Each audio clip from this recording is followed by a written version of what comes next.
হরে কৃষ্ণ।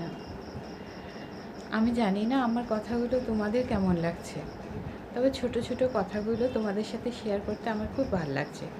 সেজন্য রোজ প্রায় দিনই চেষ্টা করি একটা করে রিল দেওয়ার জন্যে। আজকেও একটা ছোট্ট কথা নিয়ে এসেছি তোমাদের কাছে।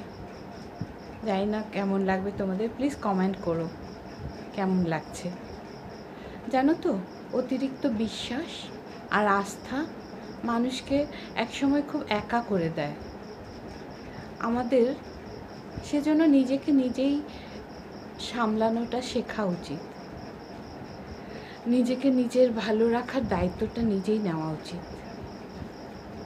দেখো, যেদিন থেকে তুমি তোমার নিজের যত্ন নিতে শুরু করবে, you will start feel better, you will start to looking better, you will start to attract better. তবে শুরুটা কিন্তু তোমাকেই করতে হবে। তোমাকেই তোমার শুরুটা, নিজের যত্নটা নিতে হবে। আসলে আমরা না সব কিছুই মনে রাখি, কিন্তু আমরা ভুলে যাই যে আমরা নিজেরা কতটা মূল্যবান।